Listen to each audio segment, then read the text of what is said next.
2023 was probably one of the worst years on record for climate change consequences. We saw mass drought, we saw mass wildfires, we saw increased storms and intensity of storms all over the world, flooding, everything. It was pretty bad. And it allowed people to develop even more so, and it caused people to develop even more so climate anxiety. It's a system where you are afraid of what's going to happen in the future because you feel powerless. You see what's happening around you and there's nothing you feel that you can do about it. But I'm here to tell you that there is research out there that shows that there are 3 things that you can do to help get over your climate anxiety. Not to cure it, but to help get over it. And we're going to go through those right now in this episode. So let's start the show.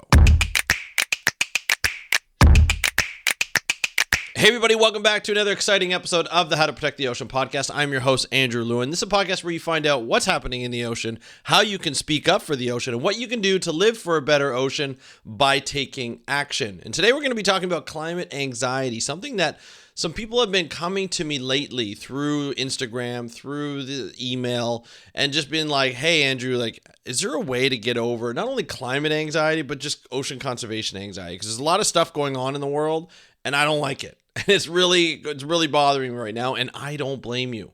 I go through the same thing that you do. Scientists alike, we all go through it. We see, our efforts not always being successful. We see projects being kiboshed because of funding or lack thereof.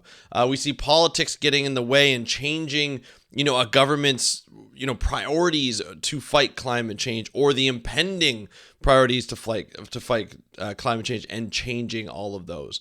Those are really difficult to get your mind around, to be more optimistic about how we conserve the planet, how we conserve the ocean, and how we tackle climate change.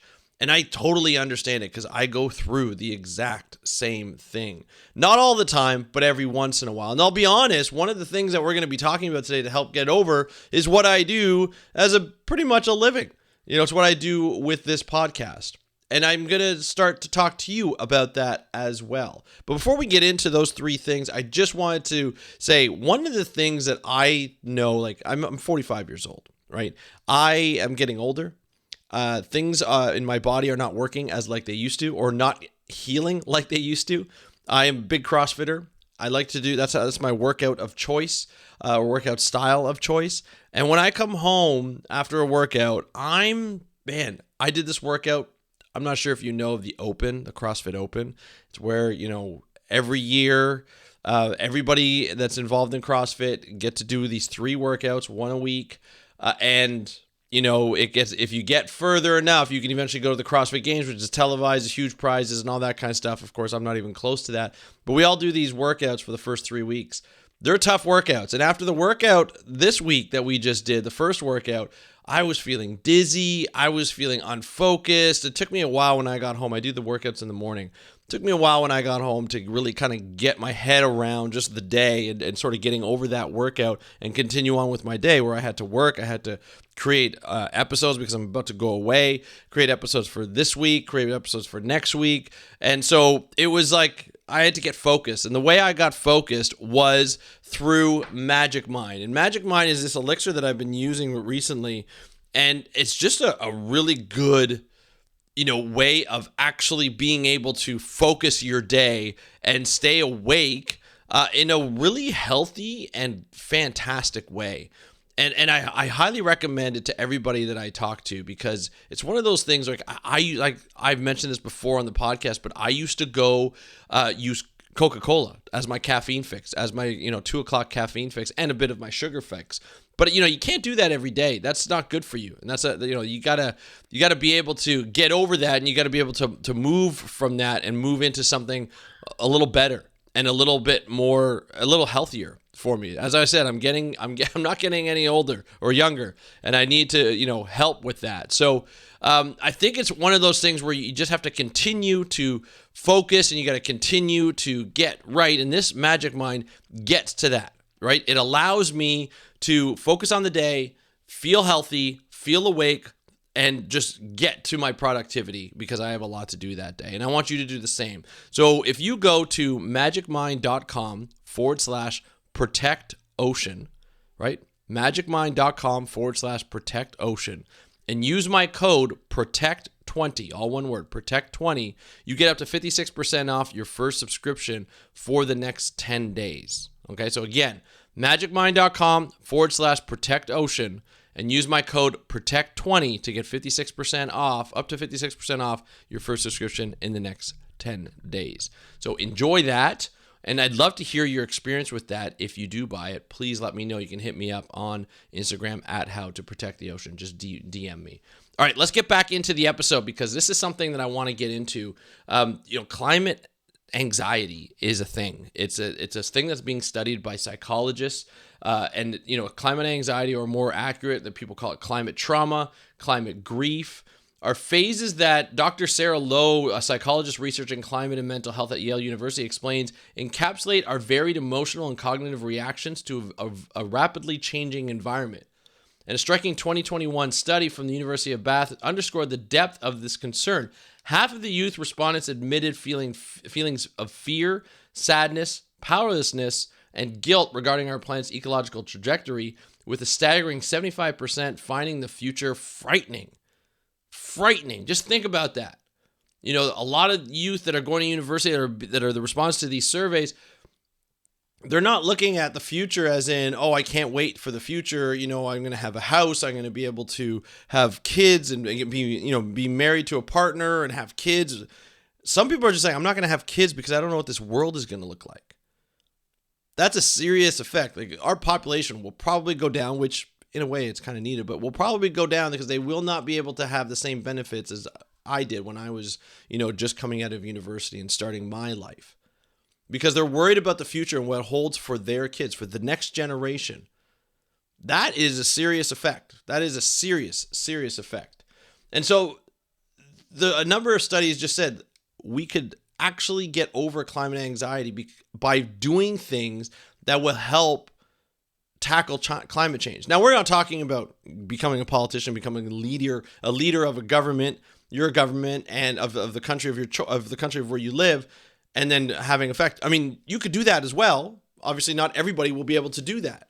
So what can people do to actually get over climate anxiety, or help you deal with the stress and anxiety of climate anxiety and climate trauma?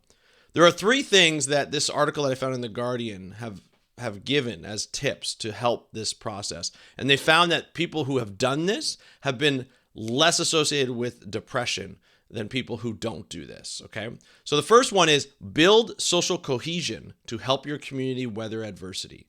And this could be in a lot of different ways. This could be just in your neighborhood, just being neighborly and building up relationships within your neighbor. And I know it's difficult these days after the pandemic,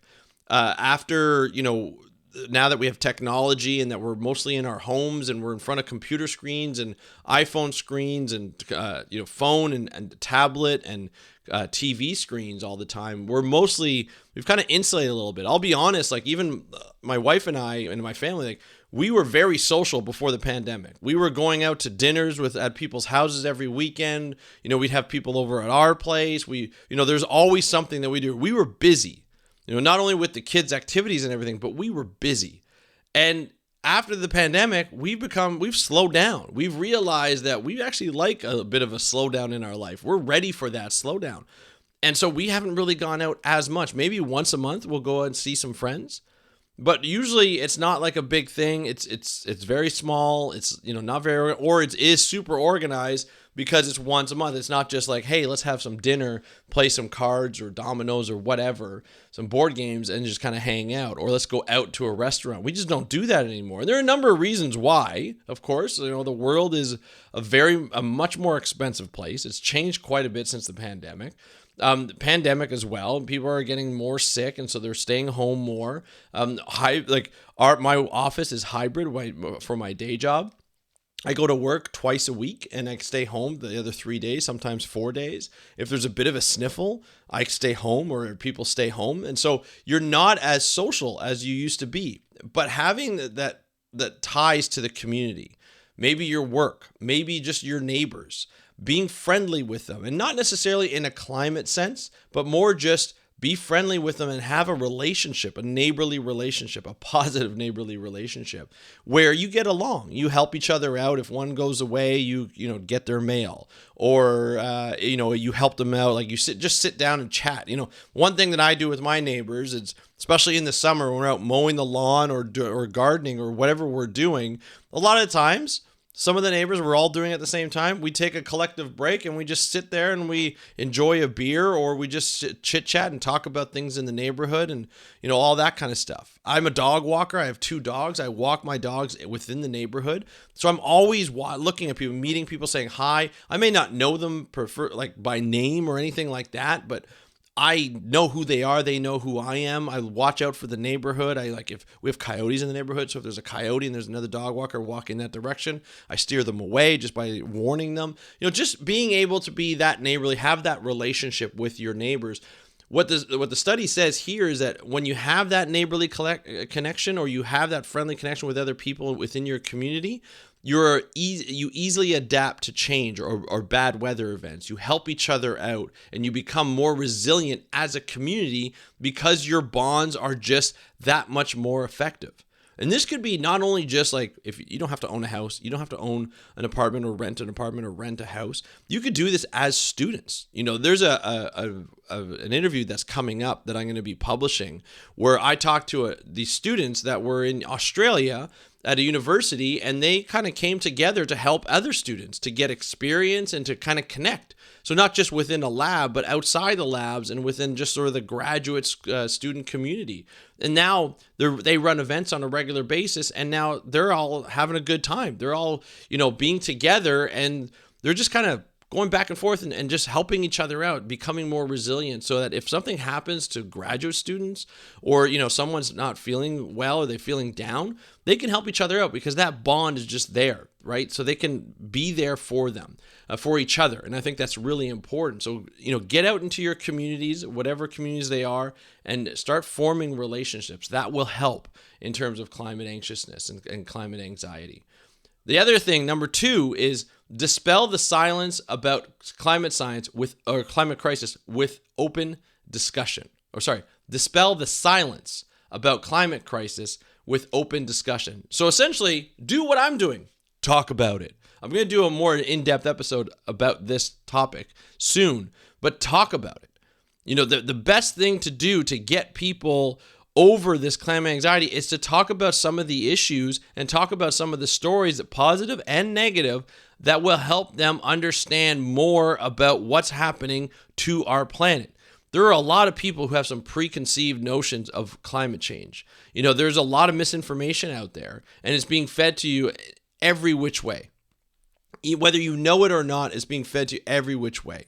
Right? We had an episode this week with Anna Marie Joy, who was talking about, how, or Anna Marie Joyner, who was talking about how TV channels, there are a bunch of lobbyists that are lobbying TV production companies to have specific storylines in there to, kind of expose them to their specific sort of interests. Right? So if you're a pharmaceutical company, you start talking about stories about the pharmaceutical industry, or about a cure for something, or not about a cure for something.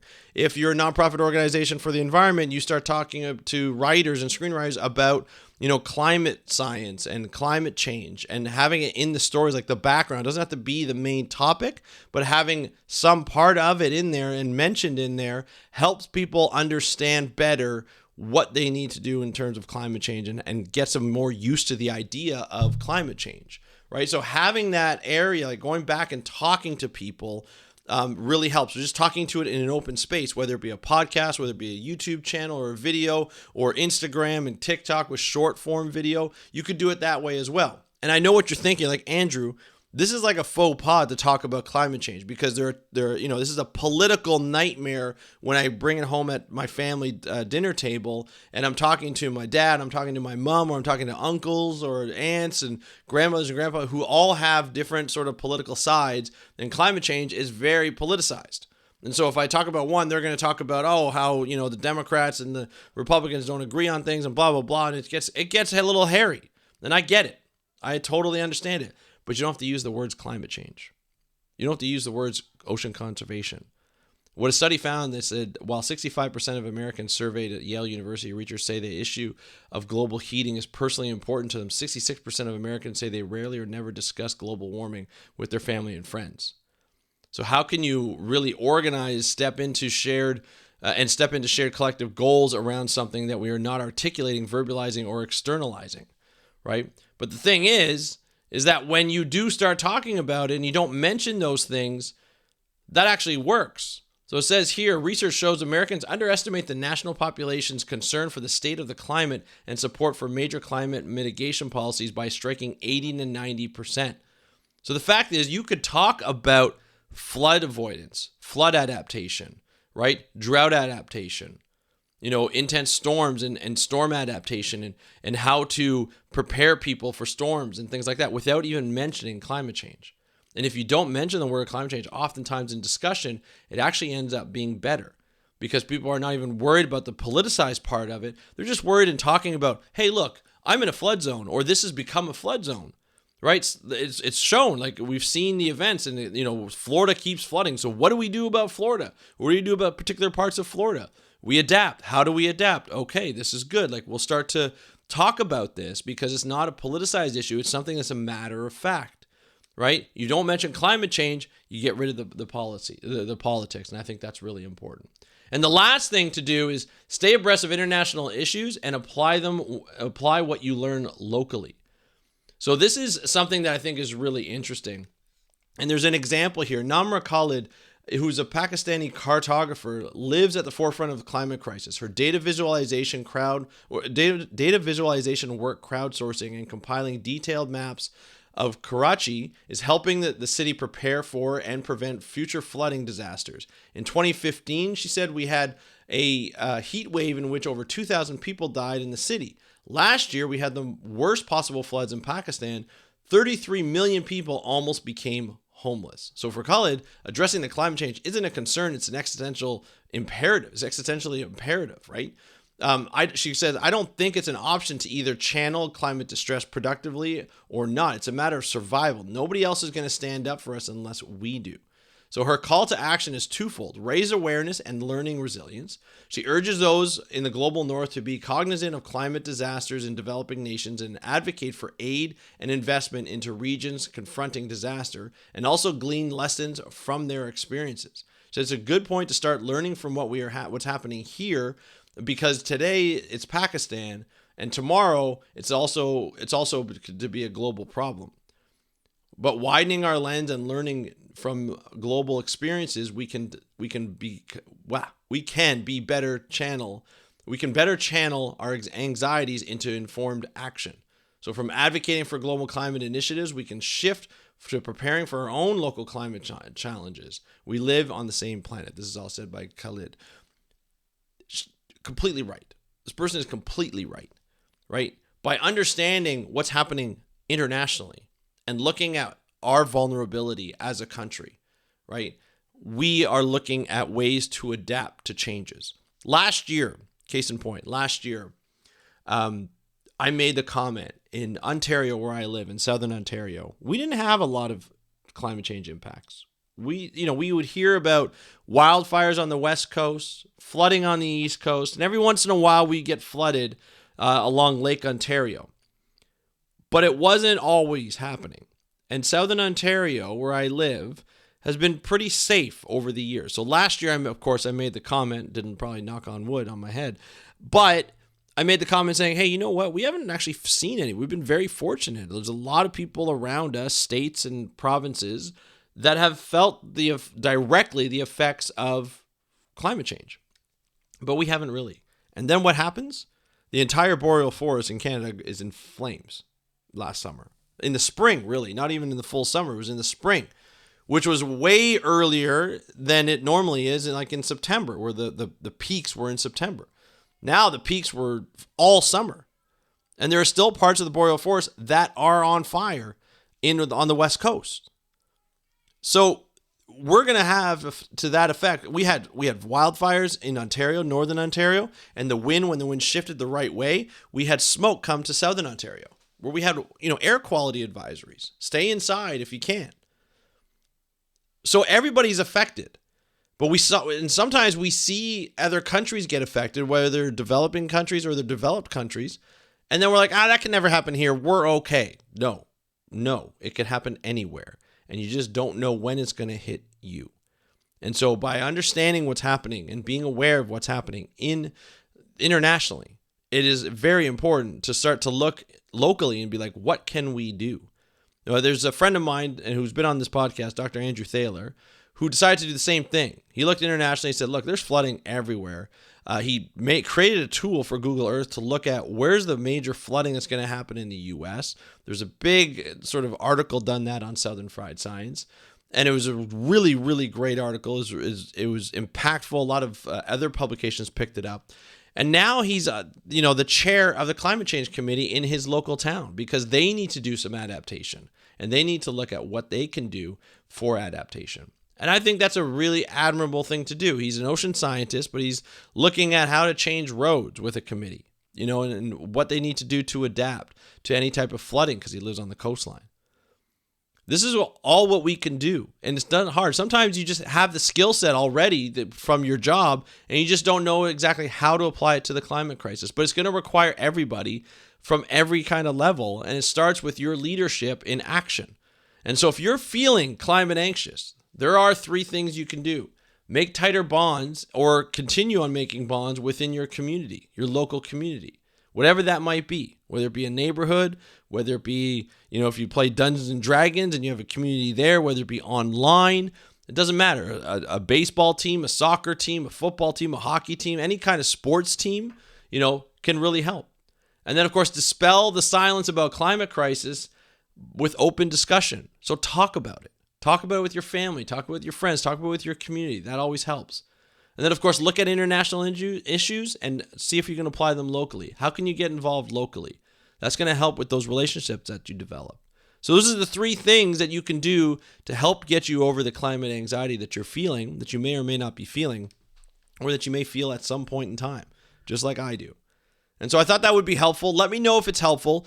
DM me on Instagram at How to Protect the Ocean, or you can email me. Go to speakupforblue.com/contact. And if you want to clear your mind and stay focused during the day, go to magicmind.com/protect ocean and use my code PROTECT20 to get up to 56% off your first subscription for the next 10 days. So act fast. All those links will be in the show notes, including the article that I looked this one up on this topic. And thank you so much for joining me on today's episode of the How to Protect the Ocean podcast. Have a great day. We'll talk to you next time, and happy conservation.